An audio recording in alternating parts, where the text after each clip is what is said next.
Neville po. Good morning po, Ma'am Chacha and Sir Ted Filon po. Good morning po. Good morning Kinakabahan po sa'yo. kasi ako. O sige, hinga ka munang malalim Good para morning po. makapag-usap tayo ng maayos. Hingang malalim, Nevely.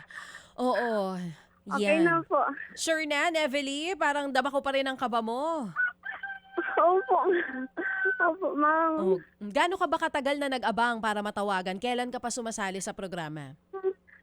Last month po. Kasi ngayon lang po ako nagkaroon ng cellphone pero araw-araw po ako nanonood. Oh, Hindi lang ako po. So, ibig sabihin, isang buwan ka ring nag-abang bago natawagan.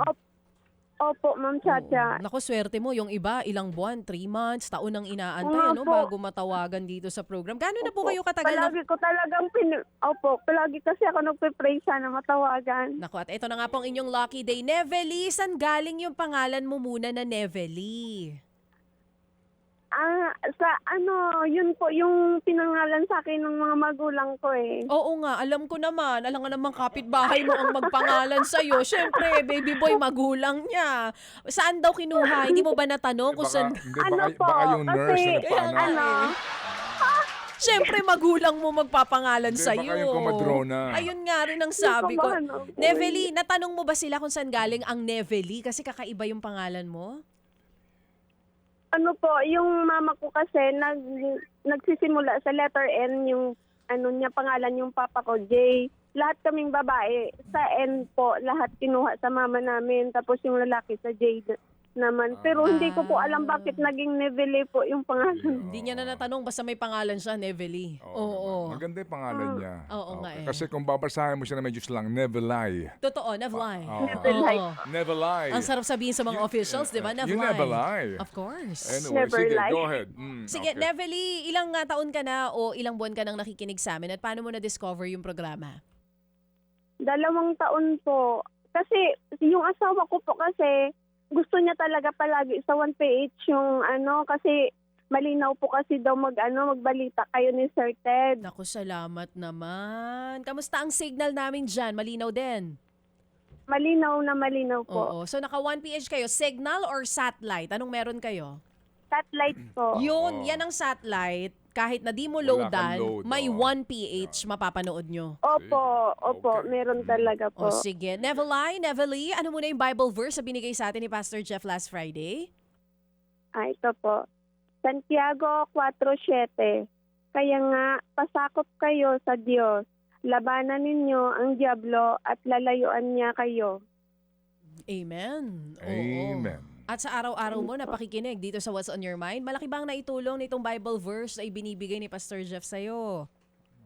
Opo, sa mga ni Pastor Jeff po, nakakatulong po talaga kasi nakakagaan po ng pakiramdam Amen. na maintindihan ang mga bagay-bagay. No, mukhang talagang excited at mangiyak-ngiyak itong si Nevely. Ano ang Opo. Sir. ano ang nickname mo, Nevely? Inday po. Yun. Nakakatuwa itong si Oo. Inday. Okay, Inday, nakapag-aral ka ba, Inday? Graduate high school lang po, sir. Saan ka pinanganak? Sa Capiz po. Capiz. Ba't ka napunta ng Camarines Sur? Dito po ako nakapag-asawa. Saan mo nakilala ang mister mo? Sa Manila po, pagtrabaho ko. Oo, doon kayo nagkita. Opo. Ano work mo dati, Okay. Nevely? Oo. Lang po, sa burger po, sa burgeran. Burgeran. Okay, Tinda. sige. Opo. Anong trabaho noon? Anong pangalan ng kinakasama mo? Henry po, Henry Villano. O sige, anong trabaho ni Henry noon nung nagsaburgerang ka? I-school service po siya sa kapatid niya. Driver. Doon po, sa So, Palacan. saan kayo nagkita? Doon po mismo sa nila sa lugar, sa Bulacan po. Hindi sa burgeran. Magkatabi lang, dinadaanan lang po kasi yung tinatrabahuan ko. Sa burgeran nga sila nagkakilala habang ikaw ay nagtitinda. Opo. Ang galing Sige. naman. So, paano kanya niligawan? Bumili siya ng burger? Araw-araw nagbo-burger. Opo. Ayun. Nakita mo na. Kahit Sige, busog na anyway. busog ka na, burger Hindi, pa rin. Oo. Okay lang yan. Kasi alam mo, Inday, meron na kayong 2 anak, di ba? Opo. At ngayon naman, so far, ano ang trabaho mo dyan at anong trabaho ng mister mo? Ngayon po, nasa bahay na lang po ako nag-aalaga po sa mga anak ko, sa kanila po. Okay. Yung mister mo ay isang tricycle Yan. driver? Opo. Hanggang ngayon ba namamasada siya? Opo, sir. Kahit na mataas Ngayon po, ang petrolyo? opo, para lang po mairaos ang pang-araw-araw.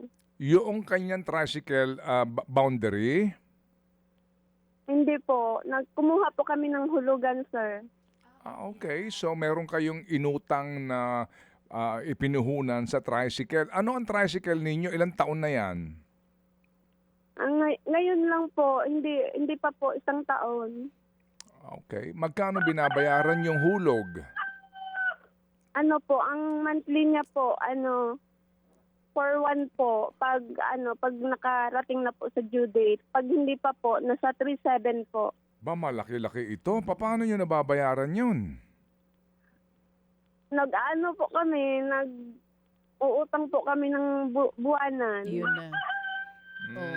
Hinuhulugan niya po araw-araw sa pagbabiyahe. Tapos magre-renew naman po siya, panghulog naman po namin. Paano ngayon mataas ang petrolyo? Nagreklamo na si mister Opo. mo? Opo, wala nga po na sa ngayon po, wala po siyang kinikita na mas okay. Minsan panggasolina lang talaga. Okay, sige. Sa pagkain, wala na. So sa bahay ka lang? Opo. Yung 2 anak mo, 16 tsaka isang 8 anyos, pareho nag-aaral ito? Pareho po nag-aaral, sir. Meron kang 2,000 pisong paunang premyo sa mabalak gamitin? Ibibili ko po sana ng sapatos ng 8 years old kong anak kasi gagamitin niya po sa awarding sa school. Tapos yung 1,000 po, ibibigay ko po sa asawa ko para pang gasolina niya po muna para makapagbiyahe-biyahe po siya na may income lang po sa araw-araw. Sapatos ng anak mo kasi meron silang ceremony. Bakit? Opo. Sira na ba yung sapatos ng anak mo? Wala po siya kasing mga luma ng sapatos niya po eh. Okay. Sige. So, ganito. Yung motorsiklo ninyo, anong brand niyan? Badya po. Badya 125 po. Ano yun? Anong China? Made in Hindi China? ko po alam, Hindi mo sir alam? eh. Ilang taon pa yan? Magkano pa utang nyo sa kabuuan?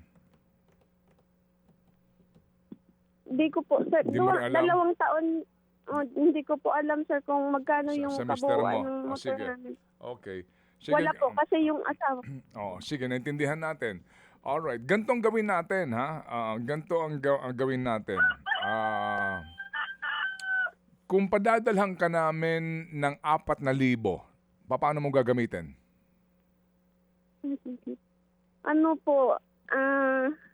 Bibili po ako ng nipa kasi yung kusina po kasi namin sorted.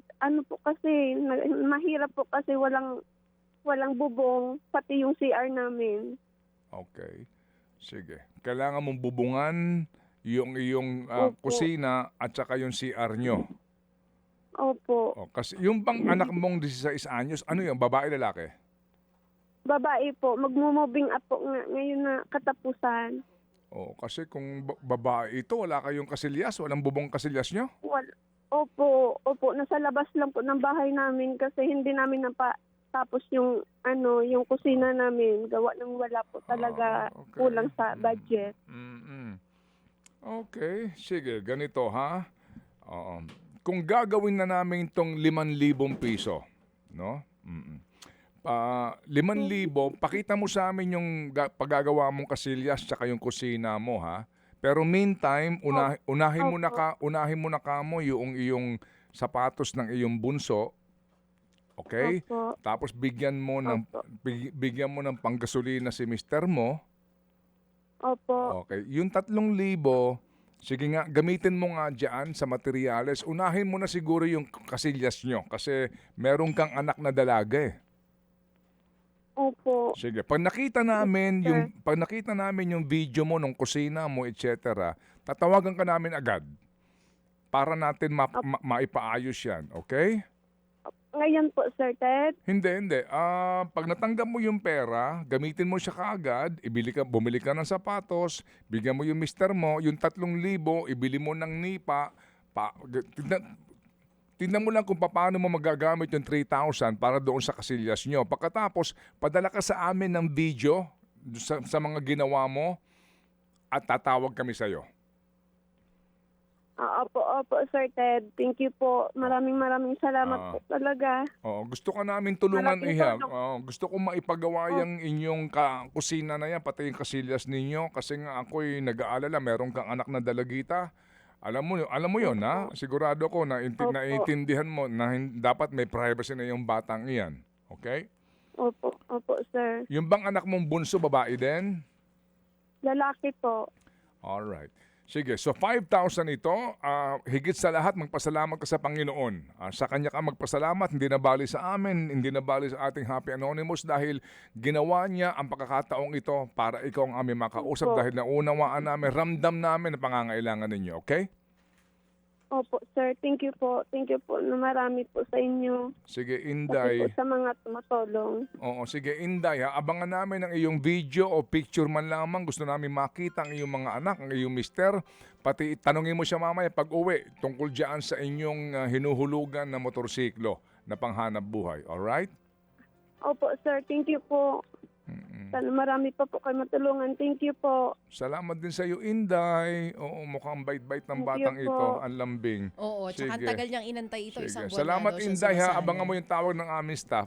Salamat sa iyo na marami. Thank you. Si Inday Berlandino ng Tigaon, Camarines Sur. Mga kapatid, para sa iba pang mga balita at impormasyon, sundan niyo po kami sa X, Instagram, Facebook at syempre sa TikTok, True Network PH. Mag-subscribe din po kayo ha sa aming YouTube channel, True Network. May website din po tayo, truenetwork.ph, at pwede nyo rin po kaming mapanood sa Channel 19 ang aming True FM TV. Lagi pa rin makinig sa radyo dito po sa 105.9 True FM dahil dito, laging true sa'yo, kapatid. Dito tayo sa totoo, tunay at tapat.